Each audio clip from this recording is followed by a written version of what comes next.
The MacBook Pro 16 is the single most powerful MacBook that's ever been made, and over the past few months, I've used this extensively as both a travel computer and as my main desktop computer. And one of the things that hurts to say is, this might not have lived up to all the hype. So why is that? Let's find out. And while we're finding out, I'd like to again thank today's non-sponsor. It's me. Very recently, I've started up a new channel where I talk about one of my favorite things of all time, keyboards and typing. Just yesterday, we released a new video on what has quickly become my favorite keyboard of all time, and you can join in the fun and see all of the excitement by clicking on the link either above or below. Back to the MacBook. And quick note, before we dive into the video en masse, no one is sponsoring today's video. Nobody provided me this laptop in any way, shape, or form, and nobody at all, in any way possible, has implanted a mind control chip inside of my brain to affect the script.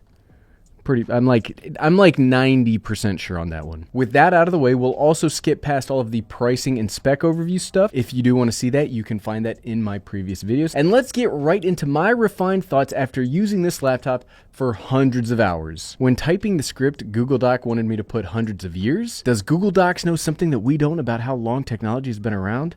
Conspiracies. The only note about specs that I'm going to mention in this video is this specific version of the laptop that I own. I have the 10-core M1 Max processor, 32-core GPU, 32 gigabytes of unified memory, and the 1 terabyte solid-state drive model. This is the highest-end base model that you can get, and it's legitimately also the most expensive laptop that I've ever purchased. It really hurts me about how much this darn laptop costs. If I had one regret when I ordered this, I kind of wish I would have traded the M1 Max for the M1 Pro 10-core option and then get a bigger solid-state drive, but you know, you live and you learn, and then you make a video complaining about it. Because I said it might not have lived up to all the hype, let's start off with the things that I've disliked because, you know, we got to make up for that spicy intro. The first thing I haven't liked about the MacBook Pro 16 after using it a ton is the size.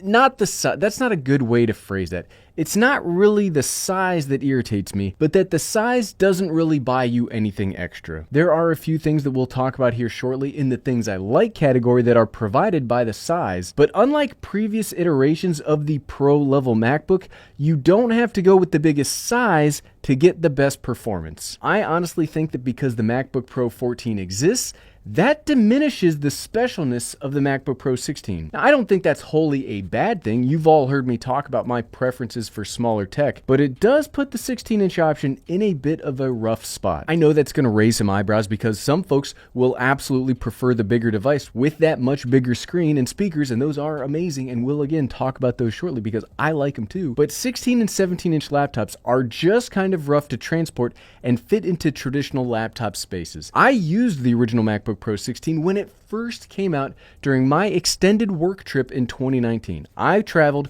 for about 3 months to take some classes, and while attending those classes, that MacBook Pro 16 took up my entire school desk. 13 or 14 inches doesn't sound like that big of a difference compared to a 16-inch laptop, but team, it's a world of difference when it comes to the laptop's footprint. But back on that MacBook Pro 16, there was solid performance reasons to get it. It was the only MacBook that had the most powerful Intel i9 option. Even that mid-range i7 was a pretty big upgrade. And because of all those powerful chip options, you needed the bigger 16-inch laptop because it was the only one with the thermal system that could handle the heat produced by all of those chips. And yes, when it was handling that heat, it sounded like a plane ramping up to take off. However, because of Apple's investment in their own processor line, we've got the wonders that are the M1 Standard, the M1 Pro, and the M1 Max chip. And you don't really need the bigger bodied laptops to get the top end of power. It's almost a total departure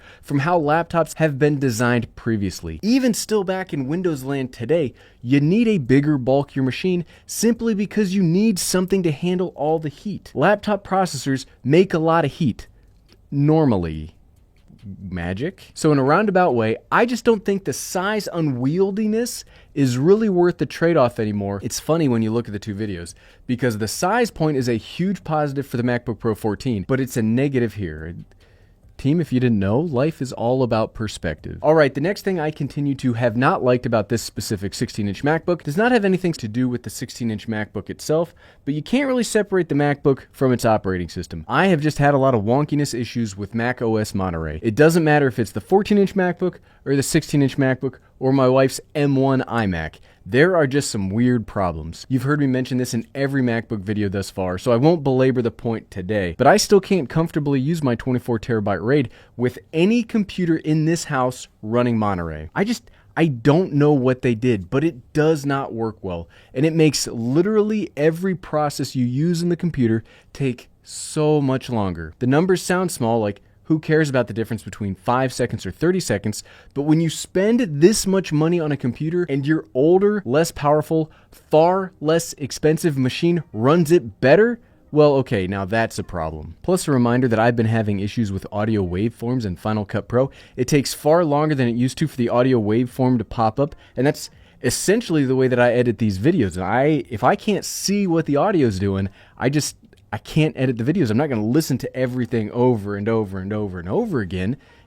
Sometimes it's instant, and sometimes it just takes its old time and shows up when it feels like it. And the thing is that's frustrating to me is it's not a problem on my M1 Mac Mini running Big Sur. It's only a problem on the computers running Monterey. And this last set of problems continues to happen when you aren't plugged into external storage. So I'm having these delays in a lot of weird ways while using the internal SSD. Also, Safari, you used to be my favorite browser, but I've had to basically totally abandon it with the new Mac OS because it grinds to a halt on so many websites. Twitter, Realtor.com. There are just a ton of websites that move about as fast if I were using a dual-core i3 from 2015. I've had to do the formal transfer of authority here in the house to move my browser over to Firefox, and thankfully, just works so much better. Obviously, it's not the hardware, but you can't move these new computers back to Big Sur, so the two are hand in hand. So if there's Monterey problems, there's a MacBook problem. That was about 1,000 words of negativity, and you might be under the assumption that I don't like the MacBook Pro 16. But frankly, that's not true. I wouldn't use this as my primary computer if I didn't like it. I think you can appreciate something that isn't perfect and even could be worse in some ways compared to other things that you've used, but there are. Look, let's move over to the positives because there are absolutely some serious positives and things that I very much liked about the MacBook Pro 16. First off, the power. This is the most powerful laptop that I've ever used. Emphasis, that I've ever used. Yes, I am very excited to get a 12th gen Intel laptop in here because those look insane, but I haven't been able to use one yet. The thing that I've liked about the power here is, sure, it scores well on all those bar charts that tech enthusiasts like to tout as the one single most useful function of a computer, but it's also got a ton of usable power. When moving away from Safari into other browsers, everything works lightning fast, surprisingly fast, same speed as my custom PC fast. I can have unlimited tabs open, all my programs open at once.